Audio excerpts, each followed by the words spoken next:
Thank you, Roger, for that very generous introduction, and also thanks to you and colleagues in the Zimca Prize for the support of Public Memory Scholarship, which I think is so important in the urgent times in which we live in. And a special thank you to the graduate students and colleagues in your department who have hosted me so kindly and warmly over the last 2 days. A real thank you on my behalf for your time and your engagement with the work.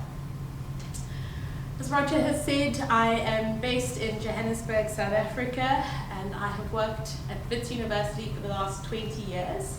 And I have worked across a number of different contexts, and it was so enjoyable to talk to you about your research interests this afternoon and this morning, and look at the ways in which different approaches to memory scholarship can really unite us in our research endeavors. One of the things I wanted to start with in this afternoon's presentation is the ways, I've forgotten the clicker, the ways in which we come to our varied research contexts and what that could possibly add in the ways in which we do our work. My own research has focused, as Roger pointed out, on histories of slavery in South Africa and the implications for memory and critical heritage across museum settings, public culture, monuments, memorials, and importantly, community-led initiatives. I've been interested in the ways in which we bring communities into the space of academia and take the work that we're doing back to those communities that we belong to, and thinking about the ways in which memory work allows us to have an open and expansive conversation. And so these two contexts around interdisciplinary work and work around histories of enslavement and memorial practices are tied very specifically to my own background and the work that I am doing. I want to introduce this term, coloured identity, to our conversation this afternoon, because so much of the work that I do around slavery is tied to this history of a creolized community, which are continually and largely identified as the descendant community of the enslaved. And the term itself is contentious within South Africa and more broadly speaking.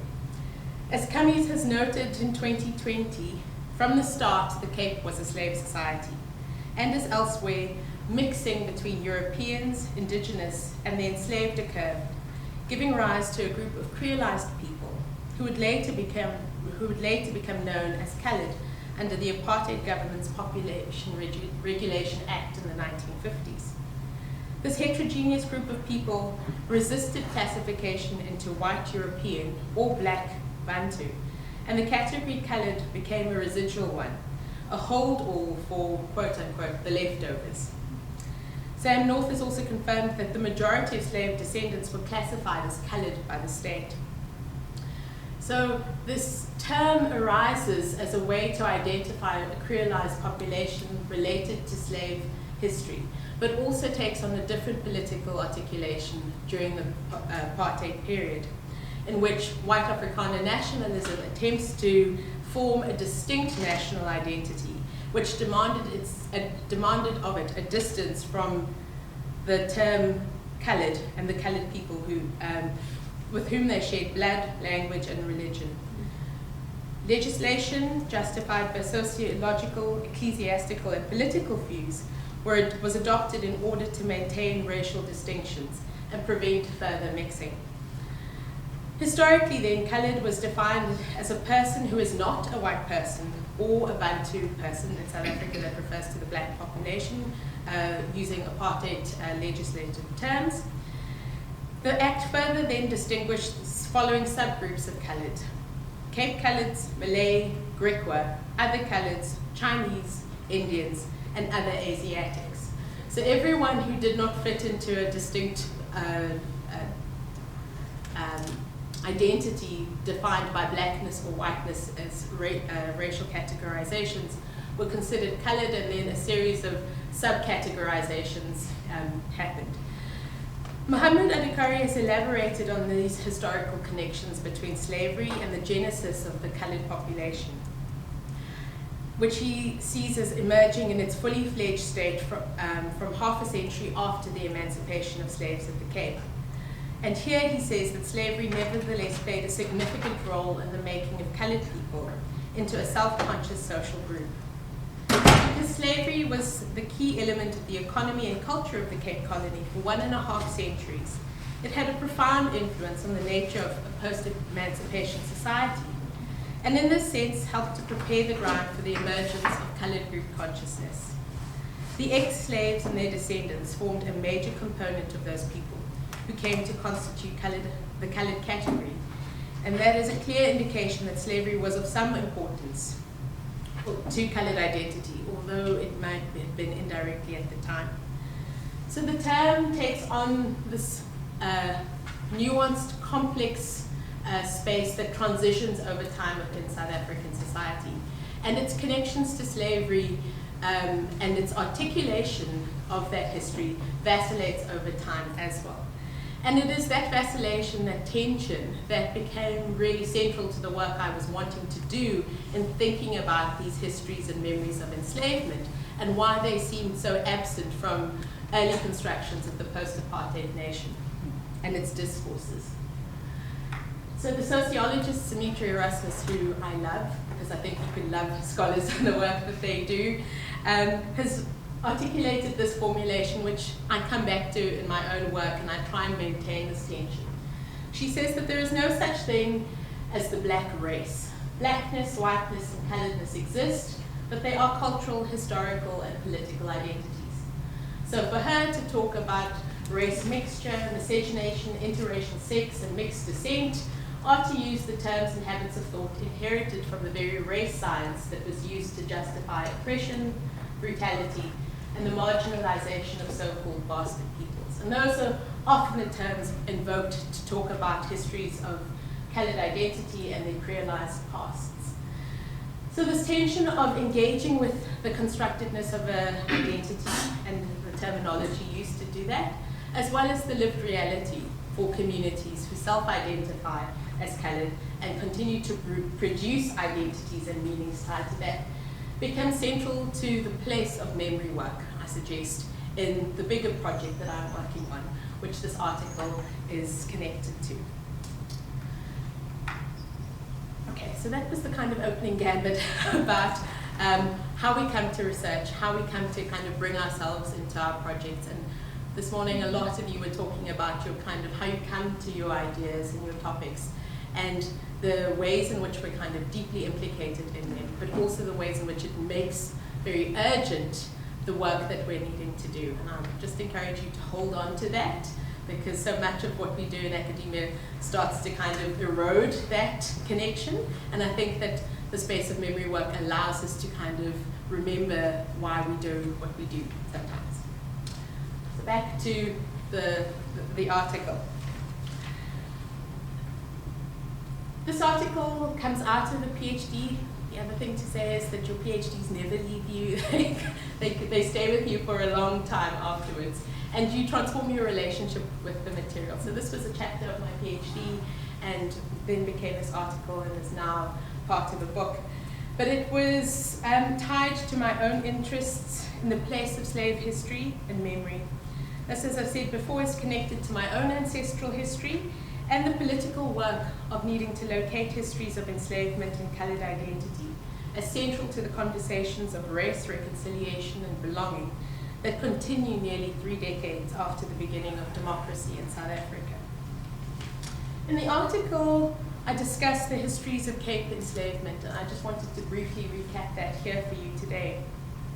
The Dutch East India Company, and I'm going to pronounce it in Dutch very badly, but the Verenigde Oost-Indische Company, also referred to as the VOC, and that's important later on when we talk about the kind of political visibility of these histories, imported enslaved peoples from the Indonesian archipelago, Bengal, South India and Sri Lanka, Madagascar and the East African coast to the Cape, which was at the time a trading post and halfway station for the companies.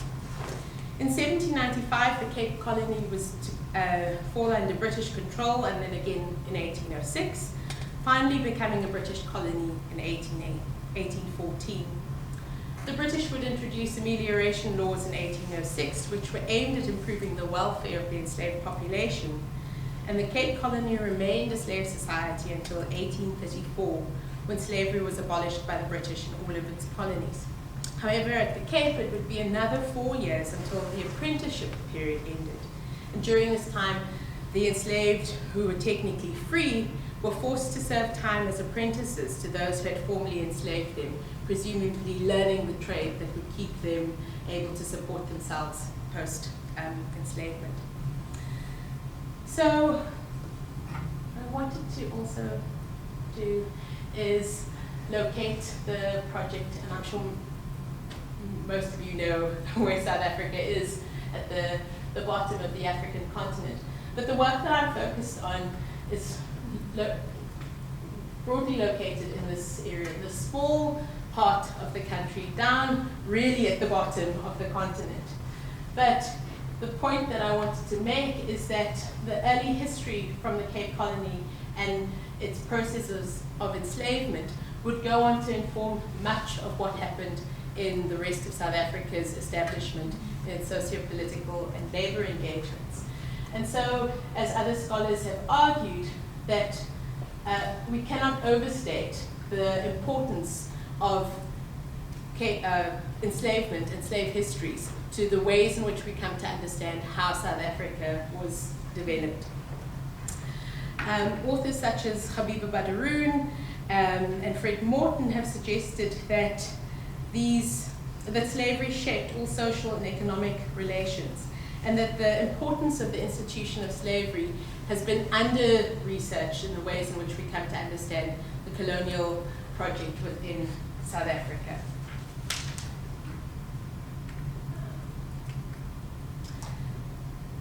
Part of what I did today in talking to you about the projects that you were doing and talking about my own work was to think about what kinds of strategies are possible when it comes to memory work, to think about these difficult histories, these traumatic pasts, and how we could possibly imagine our engagement with them.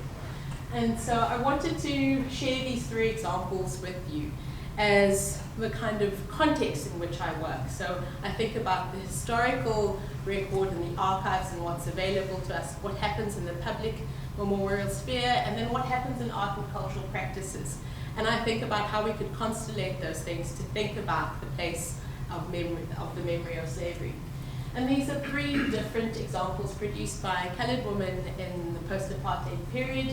The novel Unconfessed by Eve Christianse, which is built, the author builds this story based on an extract from the archive that she finds about the history of the enslaved woman Sila van den Kaap. It was a naming practice to name slaves from where they were from, so you could be Van den Kaap or Madagascar or Bengal, and that was the name that was then given to you. So Sila van den Kaap is on trial for the murder of her son, rather than return him to what the kind of archive calls as his rightful owner. And the record records one statement from her, one word, in which she says she is hartseer, which in Afrikaans means, in English means heartsore, Afrikaans term hartseer.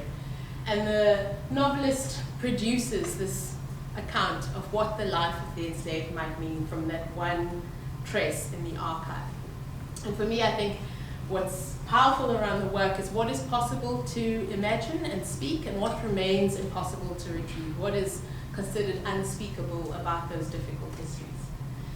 The other 2 are, the one is a play by Nadia Davids, which looks at the histories of 4 Muslim women in the Cape and thinks about their daily interactions and lives and the entanglements as a result of slave history in the contemporary moment. And then the last example is the work of South African photographer and multimedia artist Bernie Searle. And in this work, which is called Color Me, she covers her body with spices associated with the slave trade that was brought to the Cape as part of the VOC's exchange. And so in these 3 examples, I think there are evocations of slave memory that allow us to engage in new and perhaps meaningful ways, but also that acknowledge those histories that are in plain sight. I mean, the spices on the artist's body directly evoke those histories, and we cannot ignore them when we're looking at the work. The other thing I wanted to talk about is the political impetus for the visibility of memory work, particularly around coloured identity and slavery. And these are two articles from a popular South African newspaper called The Business Day, and they are written in the last 3 years. The one article is entitled Slave Descendants in Elim Battle for Church-Owned Land. Elim is a small town in the Western Cape in South Africa, which is owned by the Moravian Mission Station, and the town's existence is as a result of the missionaries who granted parcels of land to the freed slaves to come and live and work on centuries ago. And the current debate is that this descendant community is arguing for access to ownership of the land. The land is still owned by the church, and their argument is that actually they are the descendants, they have been in that place, they are responsible for the ways in which the community is developed and thrived, but they are not able to own the land as a result of the ways in which indigenous people were, land was taken away from them and they were never allowed to access it. So that is a current land claim that's ongoing in South African courts. The other is from a few months ago, and it suggests that slave histories and memories are core to the ways in which South African identity is produced, particularly in terms of its cultural expressions. Food practices, music, all of it are centered around these slave histories that are in plain sight and yet unacknowledged as such. And so my own work is interested in agitating for that visibility and making the connections to the place of slave memory as central to how we come to understand questions of identity in South Africa, as opposed to visible in plain sight, but really masking something else. Those examples are, of course, tied to global trends around an engagement with abolition histories, and particularly in response to the bicentennial, I think that's the phrase, bicentenary celebrations that took place in Britain in 2007, commemorating the end of slavery, approximately, according to the British, in 1807, 1808. And Oldfield has looked quite eloquently, I think, in the ways in which the awkward and politically sensitive questions of representing the tensions of both British involvement in the slave trade and then its subsequent involvement in the abolition movements. The debates range about they range and they reveal the levels of dispute and interpretation the memory of slavery involves, and continually investigates what adequate or decent tools of memorializing slavery might mean.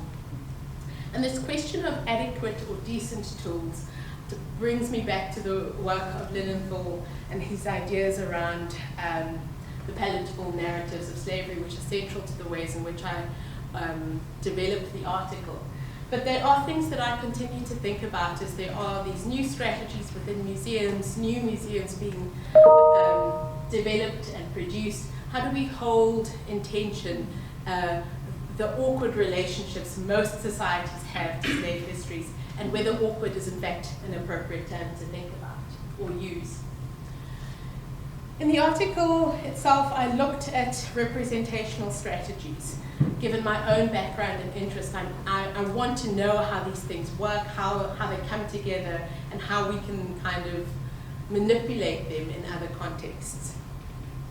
And I suggested that they function as political processes that figure questions of race and reconciliation in the early phase of South Africa's democracy, which was produced a narrative around a nation reconciled.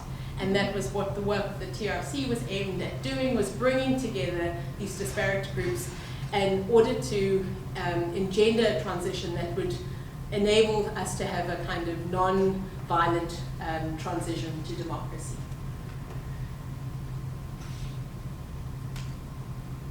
I want to maybe just also locate this slide for a moment. So this is the facade of the Slave Lodge, and I'm not sure how many of you have had a chance to visit Cape Town. Many of its buildings look like this in the historic part of Cape Town. And in the article I make the point that actually none of this building's facade, or even its current interior, have any resemblance to the function of the site. And so again, we have a building in plain sight that is evoking this history and this memory, but gives us no access to it or no way in. The building to the left of it is the Cloete church, and right behind that is the memorial to the enslaved on Church Square. Off screen on the right is the parliamentary precinct where the Houses of Parliament are, the President's summer house called House. So this is a really important district within the CBD, and people pass by regularly. And often, as part of my interview process, I would ask people if they knew what this building was, and many people didn't, despite the fact that they are kind of interacting with it on a daily basis. And these were locals, these weren't tourists who were walking past. And so this is just an image of the memorial and the granite plinths, and I'll talk a little bit about the relationship between those and that statue in a moment. Okay, so back to Linenthal and this idea of palatable narratives.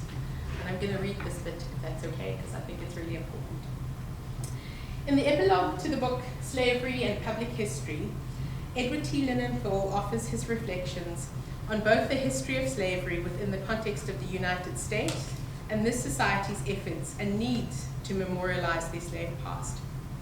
He raised the question about how nations deal with their historical sites of shame, and suggested that the responses revealed something about the sites or subjects in question, as well as something about the nature, values, and culture of a nation and its people.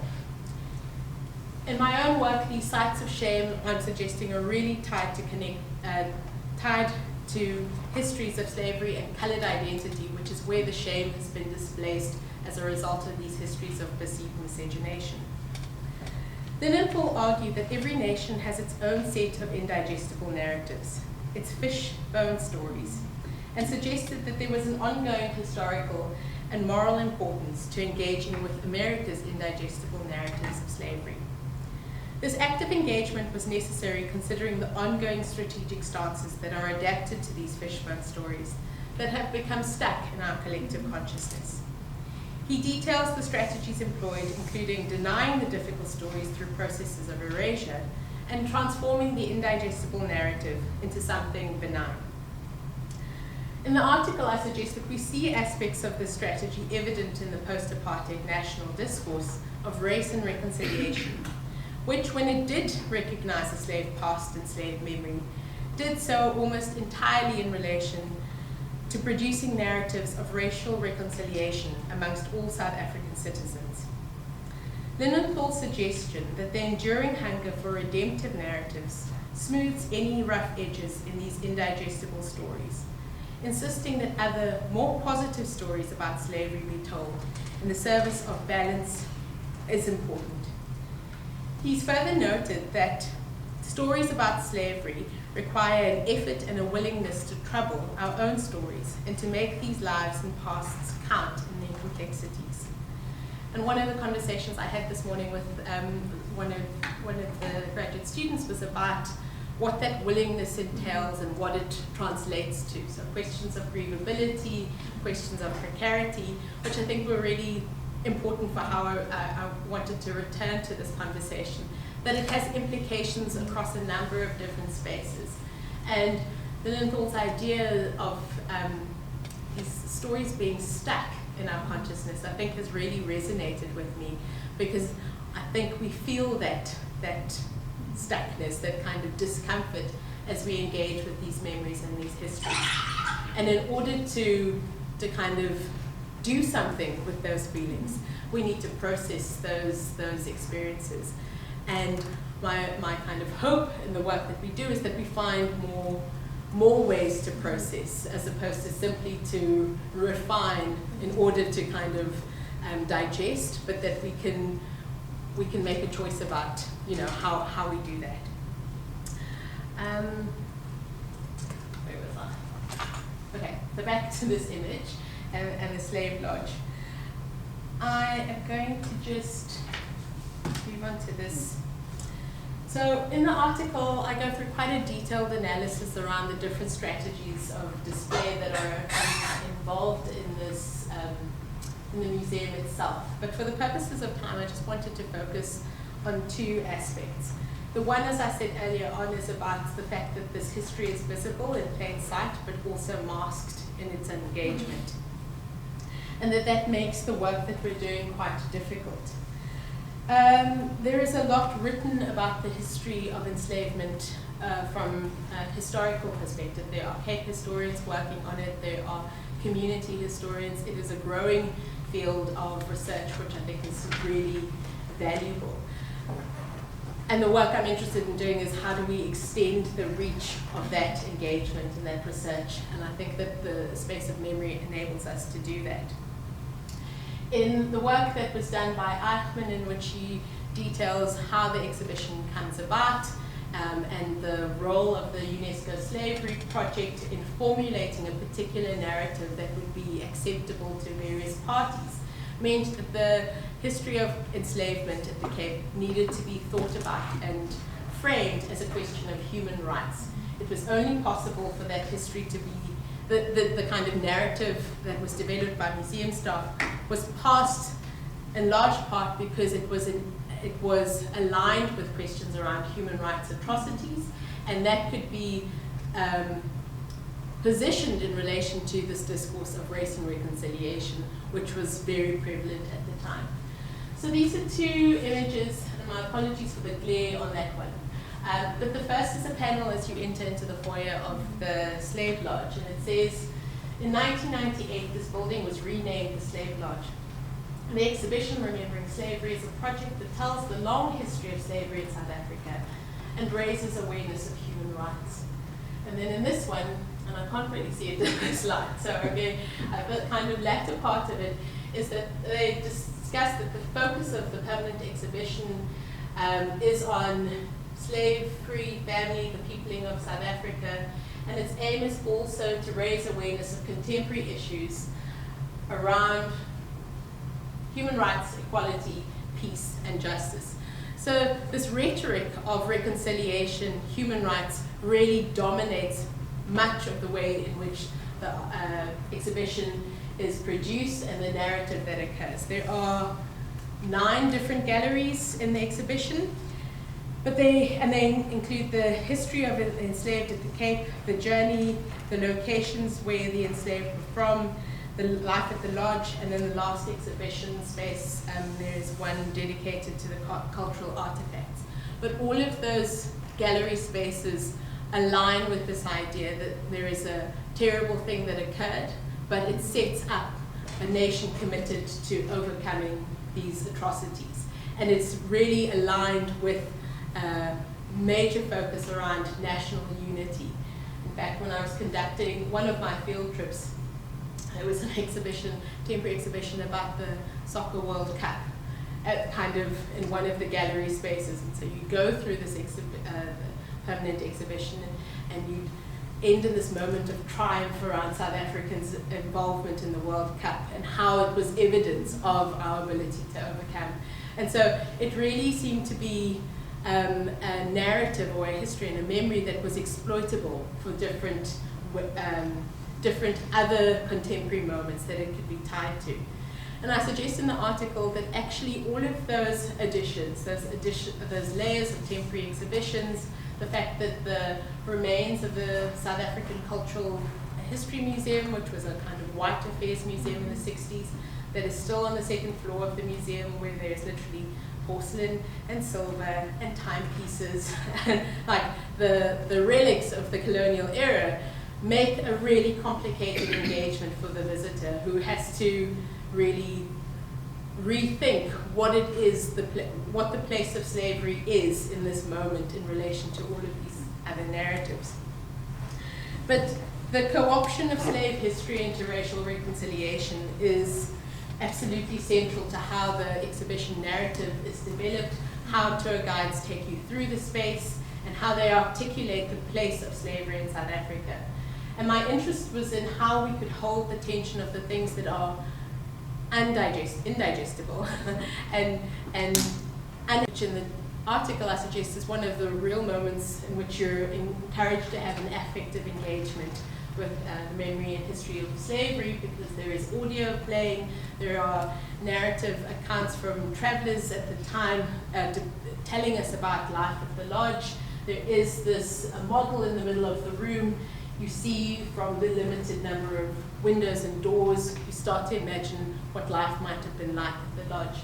This has been replaced by a semi-permanent exhibition dedicated to the Sao Jose wreckage and the Slave Wrecks Project, which is an exhibition that's being run jointly with the Smithsonian and the Zico Slave Lodge, in which they are documenting the retrieval of the slave wreck off the coast of Cape Town. It was a Portuguese ship that became stranded on the coast, and many slaves from Mozambique rather, died. And so in that space there is a very high-tech exhibition, which is also kind of contrary to the rest of the museum. But it offers us a different engagement with the place of slave memory, and I think misses a valuable opportunity to encourage visitors to have a different kind of engagement.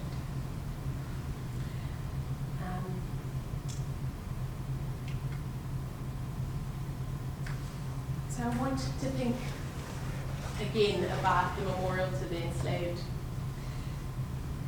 As I said, it's located on Church Square, and the memorial itself is comprised of these 11 granite plinths that are, the material is readily available and used in cemeteries in South Africa, and so they become, as one community member said at a conference about transatlantic and Indian Ocean slavery, I think it would have been in 2010, that actually these were the black boxes of death. That was what they saw in relation to what this memorial was attempting to do. And next to the memorial remains there, Jan Hendrik Hofmeyer, who was celebrated and his statue erected as in kind of honor of his contribution to the development of Afrikaans language and ways in which he ensured its place within the Constitution in 1910.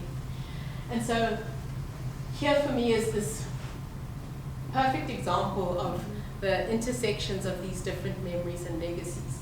Afrikaans was developed by the enslaved as a language to communicate with the Dutch masters. So it's often referred to colloquially as kind of a kombuistaal, and which the Afrikaans term means English, a kind of kitchen language, the language used in the kitchen by the slaves and the women of the house as a way to engage.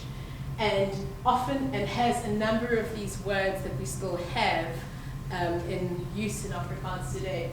But the person being celebrated for the kind of contribution to the language still towers over the memorial that is meant to celebrate or acknowledge the contribution of the enslaved. And I want to think in the article and in the work I'm doing now, how these tensions make evident a number of different things for us. The ways in which people engage with the memorial here are very limited. In the most recent visit to the Cape, all of this was covered up for a KFC ad. And they were running a KFC ad in which these spaces became ramps, so they were used as kind of ramps. And so the active engagement around the memorial is not actually about the memorial itself, but becomes around commerce and capitalist endeavor and kind of promoting that, which I think was really interesting as the most active participation that had happened around the site. And in the paper I talk about the words that are engraved on the plinths themselves and what they suggest as the place of the contribution of the enslaved. On some of them are the names of those who we know were enslaved that come from the Slave Lodge registers and the VOC company registers.